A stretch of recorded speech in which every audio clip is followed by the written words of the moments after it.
What is up, my D&D family? Today I'm going to be talking about the Barcher. The Barcher is a Valor Bard fundamental build. It's going to sound very familiar if you've checked out my Valor Bard deep dive, and that's because this is a core playstyle of that subclass, probably one of the most optimal you can produce. But the reason I want to touch on it again is, one, I feel like it needs as much public service as it can get. I don't feel like it's a well-known build, but it works so well, I think it needs to be known. And second, I think there's a lot of misconceptions about that build, and I'm going to touch on those as we go throughout. As for your lineage, honestly, sky's the limit. You can take a whole bunch of different lineages, just kind of go with what's strong for Bard. Now, I think picking up anything with Misty Step, you have your Shatterkai or your Eladrin, those really stand out to me because that extra mobility as a Bard is incredible. So that's what we're going to go with today. We're going to want Charisma as our primary, Dexterity as our secondary, and Constitution as our tertiary. Now, that being said, we're going to want to make sure we start out with a solid Dexterity because we're going to be relying on bow shots throughout. So try and get it around 16, and then we're going to be investing in our Charisma from there. Now, here's where the kind of misconception gets in. It's like, okay, we're going to be an archer bard. Well, how hard do we have to commit to that? Do I take the sharpshooter feat and do I take the swift quiver as my magical secrets? You can, but you absolutely don't have to. Here's what Valor Bard really does for the bard. The bard's two primary weaknesses. Their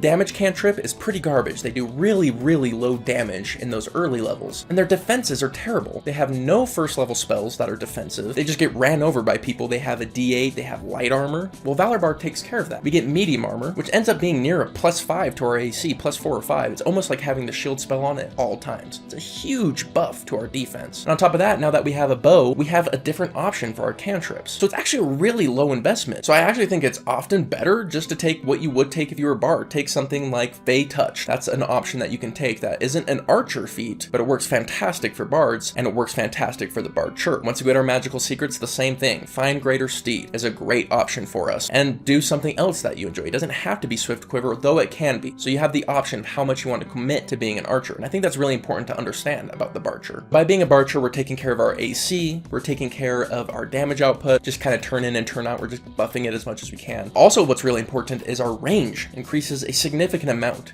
It goes from like 30-60 feet to 150 feet. That is more important than AC when it comes to our survivability. That way we can stay in the best position on the battlefield at all times, and we don't have to get out of position to do something basic like a Vicious Mockery. So not only do we have higher AC, now we're going to have even more AC because we're in cover. Maybe even be invincible because they can't hit us from that distance, or we're in full cover. It's a massive buff. These things all come together to make me say that the Valor Bard is one of the most underestimated bards. It is the subclass that is specifically designed to take care of all of Bard's weaknesses. And if you take care of the Bard's weaknesses, their strengths make them arguably the most powerful class in the entire game. So we just make our whole experience as a bard better, and then we can reap the benefits later. These synergies all coalesce with the fact that Bard's bonus actions are incredible. First, we have our bardic inspirations that we can be weaving throughout the battlefield, and by being an archer, we're in the perfect position at all times to weave those bardic inspirations where they need to go. Our positioning is so much more lenient, meaning our bardic inspirations can be that much better. And that goes for Silvery Barbs. That goes for Healing Word. We are stacked as far as our bonus actions and reactions go. A fight for us might look like an incredibly powerful fight winning spell. We are a bard after all. That means we have Mass Suggestion, we have Hypnotic Pattern. Even at first level, we have Fairy Fire, which unlike normal bards, we synergize with. It actually gives us advantage instead of just giving our teammates advantage. So all of our fight winning spells are either as good or better. So we're going to open up just like a bard would. But now we get to mix in our archery attacks. So our basic action is stronger. And then on top of that, now we have a bunch of bonus actions and reactions that are high impact, low resource, and so we can just influence the whole battlefield in such a significant way. So I just want to reiterate, because I want to get it across, how much Valor Bard does for the bard as a whole. It takes every element of combat, both our action, bonus action, reactions, our defenses, and offense, and buffs them all. Valor Bard is incredibly underrated, and I consider the Barcher to be its specialist build. This is something I would consider a very near prime optimization bard. And that's that. I know this is a different kind of build than I normally do. A lot of times I'm going to do really fun and quirky and flavorful builds, but every now and again I want to touch on what I consider a standard fundamental build that is just unseen in the community. I feel like the Barcher is criminally